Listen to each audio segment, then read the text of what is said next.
This song I saw performed in 2023, but it was released in 2024 this year. Dun, dun, dun. New music warning. So the band is made up. You are the face of Mr. New Music too.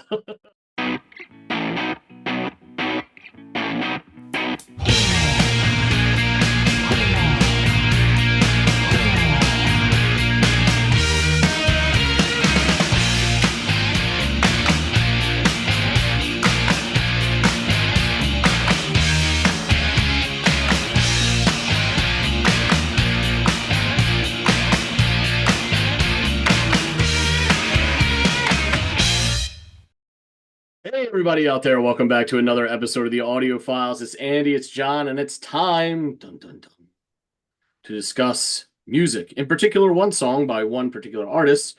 John, please fill in those blanks. Okay. The band, I don't know if I mentioned them or not. Can't remember. English Teacher. I have a vague recollection of you mentioning them, at the very least, in passing to me. Whether it was on camera or off camera, I do not know, but that name is kind of hitting some switch in this old gray matter of mine. What's the track? The track is The World's Biggest Paving Slab. Hey, world's biggest paving slab. All right. Well, sounds like more of like an obscure Guinness Book of World Records category, but I will go off and endeavor to give this tune a listen by the English Teacher. Yeah, I'll come back and let you guys know what I think.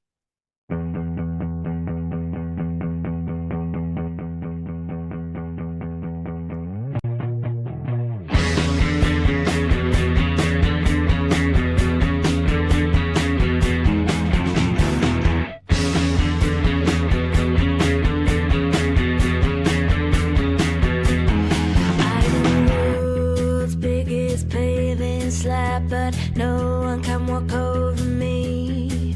I am the bundle which is Johnson, and I am leading God Bay. I am the blank of Dave Gold and postbox and the festival. So I'm really I like how it started off chugging like that. And then as she was sort of delivering her lines there a moment ago, you sort of heard this nice cling kind of chord in the background that was really pretty.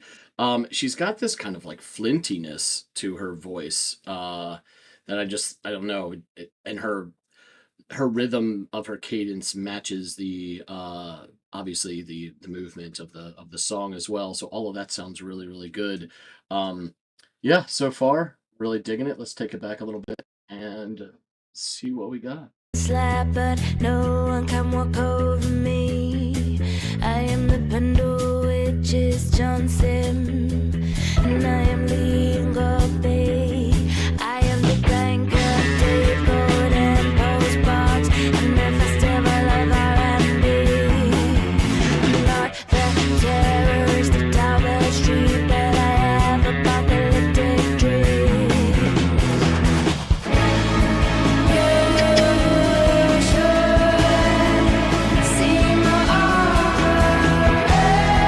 Oh, that's nice.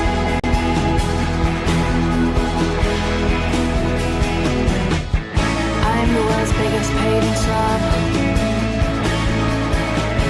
so watch your fucking feet.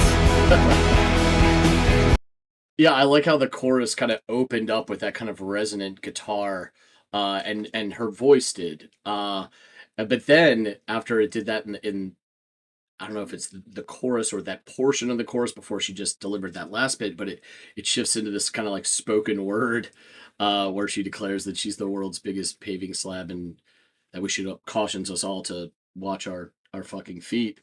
Yeah, no, I like that shift from that chugging sound to this more open, bright kind of sound. Yeah, good stuff.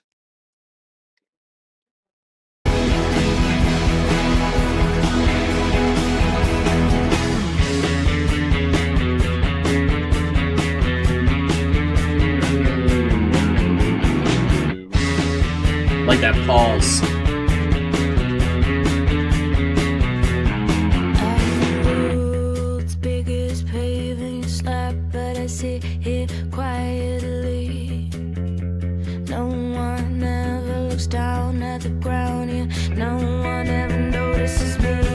I Great wish I guitar. was born stone and made white collar mom, haunting the Charlotte rum tea. I'm not the terrorist down the street, but I think that ruins a beauty. You should see my armor. That's pretty.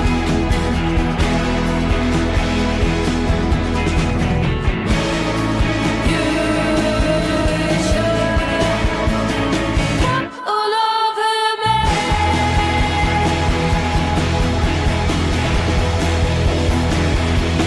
Oh, come on. I am the world's biggest paving slab and the world's smallest celebrity.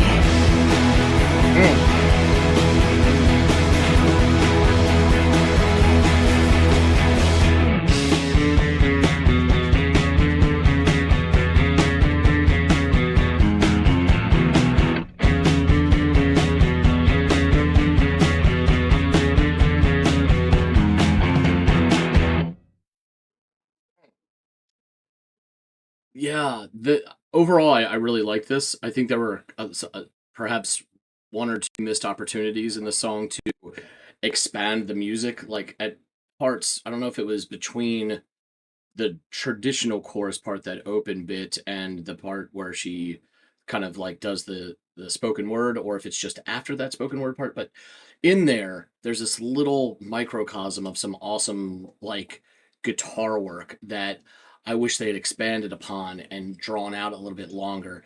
I mean, at 3:06 or whatever it is, the song could afford some more music in it and could consume some more time.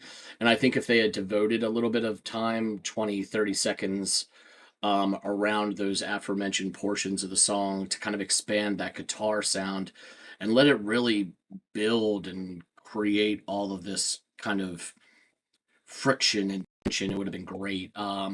Still good. Really, really did like it. Some of her lyrics are really evocative too, where she's again in that spoken word part the second time around, instead of warning us to watch our fucking feet, she says, "I am the world's biggest paving slab, um, and the world's smallest celebrity," or something to that effect, which is a really interesting line and kind of gives you a look into perhaps how she views herself, maybe.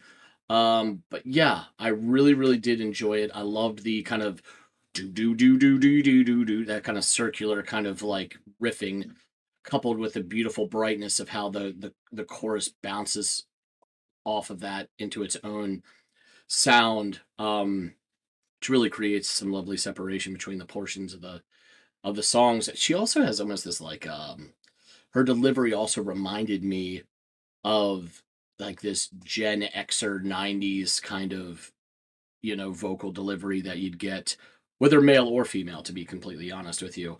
And having grown up, in my teenage years during that time, or a portion of my teenage years during that time, uh, it seemed like kind of comforting to me, or something that I'm just, because I guess because of my familiarity with it, it's kind of had this like feels like home quality to it.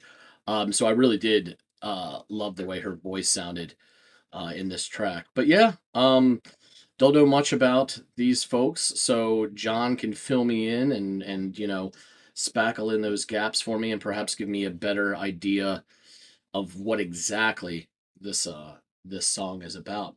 So let's get back to him. Juan Manuel Fangio, he's back.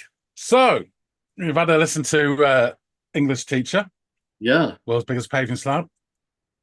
What do you reckon? I wish that any of or all of my English teachers sounded this cool, I gotta say. Yeah, it kicks off. We got these like chugging kind of eighth notes before the drums kick in and the guitars begin some really nice riff work. Um, every so often we get these like nice rolls on the drums and the briefest pause, like a really brief pause before the music comes back in. And every time that sort of came around, it was like I had this Pavlovian response, like hitting my head on the downbeat as things came back in. The vocalist, and this is, I guess, sort of what I alluded to with the coolness factor. She's got this like flintiness to her delivery, which matches the rhythm and the movement of the sort of circular guitar riffing that's going on. That does kind of resolve on the low notes before, you know, that little pause and then going back in and repeating. She also has some of this there's this 90s Gen Xer quality to her voice, like the attitude that she's coming at that is so of that time, you know, like 90s alt rock. There's some of that in her voice and delivery in this, which I really like, and I think because I like that was sort of my musical awakening, that period, that whenever I hear that, there's just kind of this feeling of home to it. So yeah, I really enjoyed her delivery, particularly in the verses. But when she kind of opens up a little bit when the chorus comes around, which is a nice little divergence in the path. So it's not her, so her delivery is not so sameish. So I did enjoy that. And then there's this spoken word bit as well that she kind of tags on in the latter portion of the chorus, or some, if they want to call it a post chorus or whatever the hell they're calling that part where she delivers that. So she does change it a little bit from each part, so it's not so sameish, and I can appreciate her effort in that. At the 52-second mark, I believe the song shifts with this strike of a chord on the guitar that kind of opens up the sound, which I was just alluding to with her voice, but the music does it as well, and she sort of follows its lead as the chorus goes from this riffing to this more chord structured, chord based kind of delivery.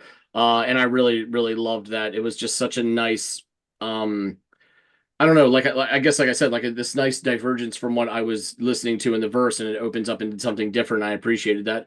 Her vocals become more airy and softer during the chorus, which I just mentioned, and there's almost this like sort of echoey effect where it's not like turned up. The effect isn't turned up, so you're definitely hearing it repeating. But there's just like this hollow, echoey kind of sound when she's like delivering more of those sustained notes vocally, and I really liked that effect.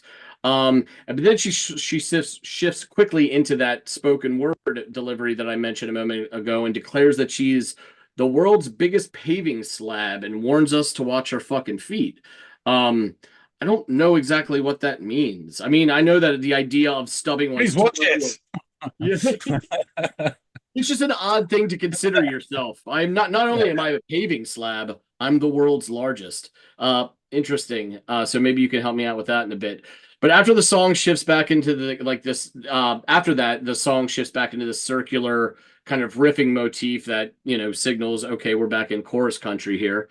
And I'm not sure if what she says in the chorus, but it's something to the effect of, you should see my armory or artery, something like that. And then regardless, that line carries out, and it appears she will repeat it, but instead she says, you should, the second time, and the music cuts out, and she sings walk all over me as the music comes crashing back in. So now I guess I'm understanding that she's at this point saying that she's one to perhaps allow herself, or to maybe she's seen as vulnerable by others and she's then walked on top of.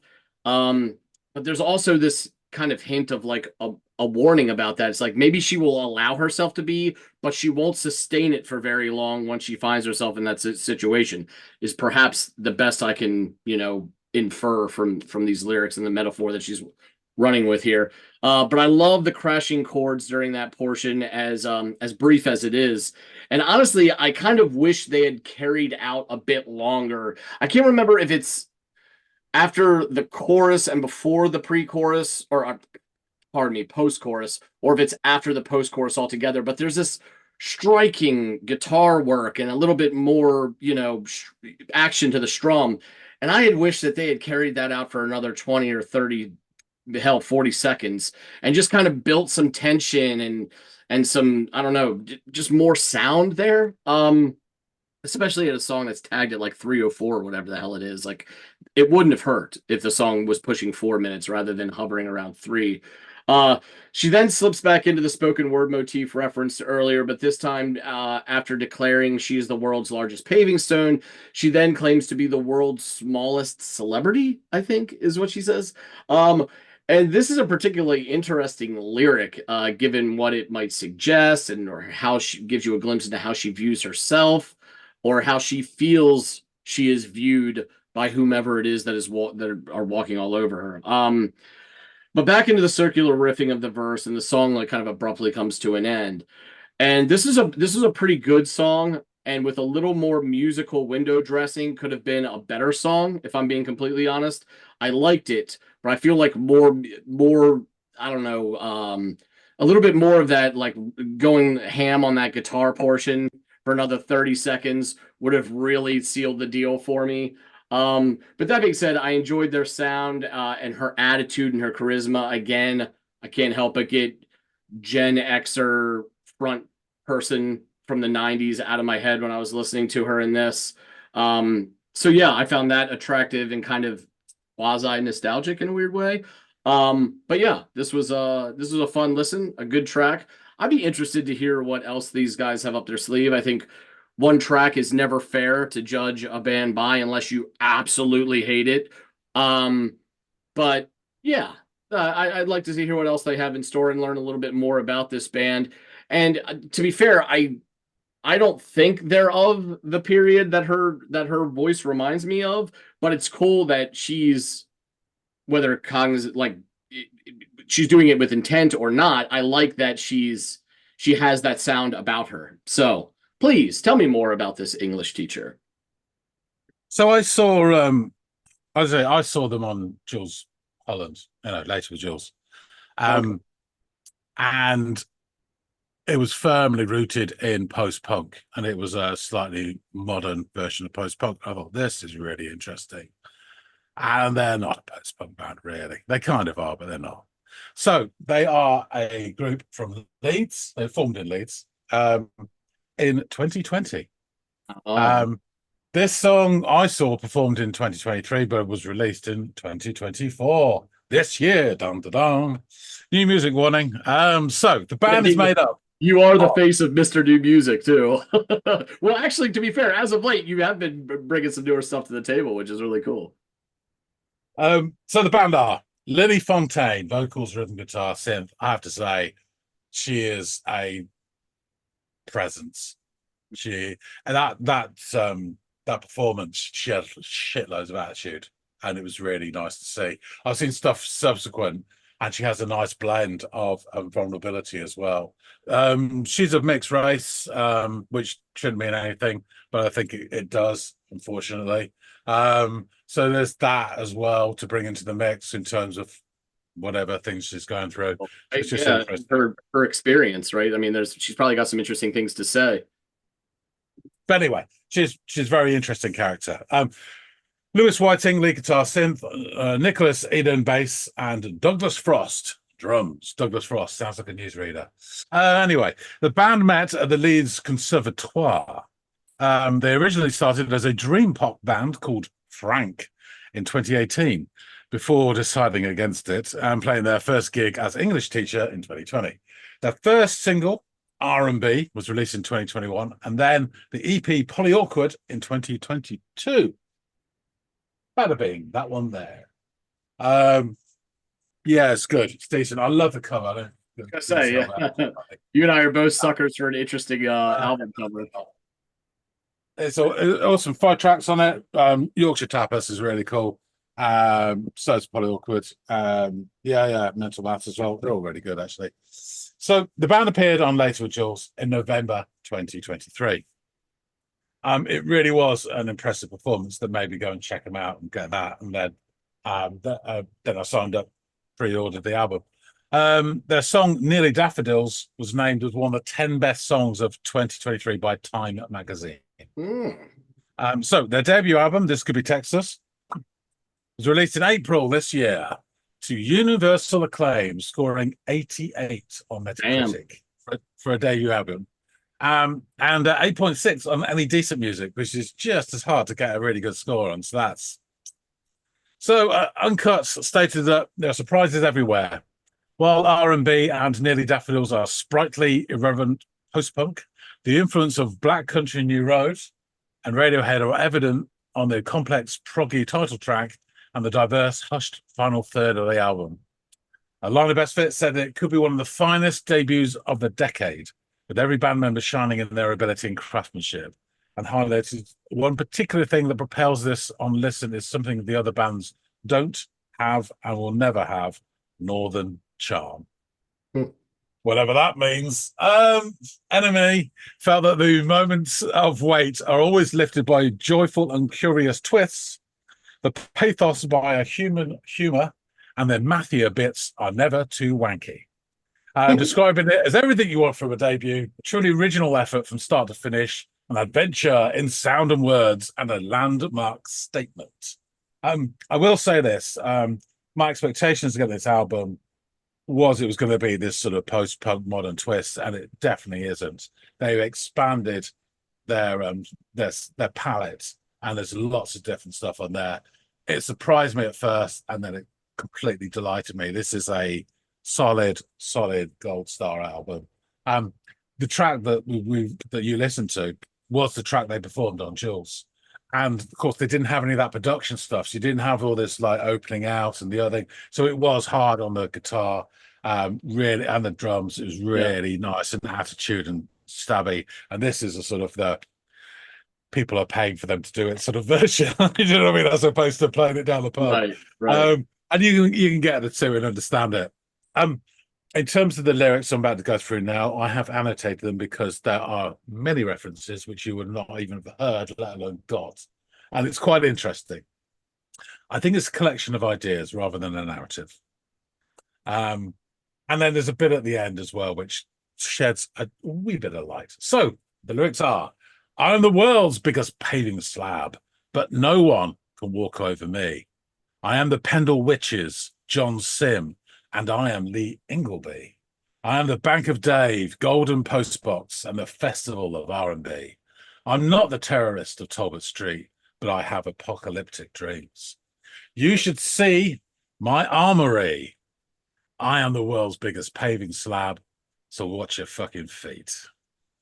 I am the world's biggest paving slab, but I sit here quietly. No one ever looks down at the ground. Yeah, no one ever notices me. I wish I was born a stone. I made white collar my home, haunting with Charlotte Bronte. I'm not a terrorist, Talbot Street, but I think that ruins have beauty. You should see my armory. You should walk all over me. I'm the world's biggest paving slab and the world's smallest celebrity. So some of these references which you have absolutely no chance of getting. And I'd say 90% of people listening to this probably wouldn't. One, Pendle Witches. So she comes from that area of Lancashire. So Pendle's just, in Lancashire, just above Manchester, etc. I'm going to all that. But some of the most famous witch trials in England were held in Pendle. 1612. 12 people, 10 women, 2 blokes from 2 families. 10 were executed by hanging, 1 died in prison, and 1 was found not guilty. Pendle Hill in Lancashire is a county which was regarded by the authorities as a wild and lawless region, described as an area fabled for its theft, violence, and sexual laxity. So nothing changes. John Sounds like a Sim. hell of a place. I should visit. Yeah. John Sim is a British actor. He is much beloved and famous in particular for many things, but Sam Tyler, he played in the TV series Life on Mars, which is a real favorite of people here. Guy gets hit by a car or hit by a car, goes into a coma. He's a cop in the 2020s and he wakes up in 1970s. And what the hell's going on, etc., etc. What's this called again, John? It's called Life on Mars. Okay. And they really did it to a T. It's great. So, he's quoting health and safety and, diversity training while they're going around mowing people down in their Ford Capri. And they're all drinking. It's really funny. He was also one of my favorite British TV series called The Lakes, which was, I guess it's not that well known. Really good, though. And I bumped into him, believe it or not, at a Echo and the Bunnymen gig. It was their reunion gig when they got back together for their 1997 Evergreen album. And I think this was the first one. It was at Kilburn National Ballroom. If not the first, it was one of the first. And it was almost like a celebration. It was really nice building, beautiful. In there, I go to the back of the bar, and he's there about 6 feet away, lean on the bar as well. So, you all right? And he went, yeah. He went, you all right? I went, yeah. And that was it. That was our exchange. I played it cool. He Yeah, played it it sounds like it. cool. But yeah, he's a legend. He really is. He's an excellent actor. Loads of stuff he's been in. Brilliant. Number 3, Lee Ingleby is a British actor as well. Now, he comes from the same region, and he was taught 6 years later by the same drama teacher at the same school as John Sim, the guy we just talked about. And another favourite series of mine was his first break and his first lead. There's a series called Nature Boy. It was fucking awesome, and he was superb in it. He's then gone on to play dickheads half the time. But coincidentally, he had a role in Life on Mars, which John Sim was in. And he played John Sim's dad in a flashback episode. Yeah, there you go. She sounds like she was a big fan of the show. Yeah, obviously. And they're kind of all drawn from this same area, either sort of, Lancashire or Leeds. Banker Dave refers to 2023 British film based on real-life Burnley millionaire Dave Fishwick, who sets up a community bank. It happened. Golden Postbox, following the London 2012 Olympic Games to commemorate gold medal winners. Postboxes in the gold medal winners' hometowns were painted golden. It was originally intended to be temporary, but such was the positive public response that they have become permanent features. And each one now has got its own little plaque saying what it's commemorating and which person, what they won. It's a really cool thing. The Terrorists of Talbot Street. In 2006, Robert Cottage, a former BNP candidate, that's a far British National Party, far right-wing group, he was arrested in Talbot Street, Colne, for possession of rocket launchers and explosives. It is believed to be the largest haul ever discovered in somebody's home in England. Anyway, Wycoller is a village in Trawden Forest, Pendle, Lancashire. It dates to the 10th century and is a conservation area, so it is closed outside traffic. You can't drive in there. So really lovely, interesting place. And the other reference, Charlotte Bronte. Didn't find out much about that. Apparently, it's a writer and big seller of tea towels. So that was the one reference that I did when you were reading. I was like, okay, I know Bronte. I know she's a writer. Not familiar with a lot of the oeuvre there, but the other stuff was so deeply English that stuff, there was no way I was catching that shit. You know what I mean? Not at all. And Northern as well. So from an interview with Louis Fontaine, she said, I wrote and recorded the demo in my bedroom one day during my final year of university in 2018. Moving to a city for university forced me to reflect on how my experience of growing up in and around Pendle, how witnessing the social, economic and political issues that exist around there in juxtaposition with the beauty of the landscape and the characters that live within it has shaped me into the artist and the person I've become. She's obviously clearly intelligent, articulate, and loves long sentences. These semi-rural stories leak into most of my writing. In particular, this song tackles delusions of grandeur and inferiority from the perspective of a small town's local celebrities. It's split into two halves. That's what she says. Now, I know what you're thinking. So where is the world's largest paving slab? Now, it's thought that Lily was referring to a stone outside Colne Town Hall in Lancashire. The stone measures a whopping 10 foot by 9 foot. It was laid in front of the town hall during its construction sometime in or around 1894. However, St George's Hall in Liverpool has 11 huge slabs in front of the building, including one that is 13 foot by 10 foot. And the question comes into it, do you include depth as well as length and breadth? I guess we'll never know for sure. But coincidentally, I got a magazine through from Rough Trade the other day. It says the albums of the year so far, 2012. And that is them, English teacher on the cover. Okay. And there's a little spread inside about them. So it's really interesting. So she said that she did a short story. She wrote it called introduction to the collected works of Bertie Lasky.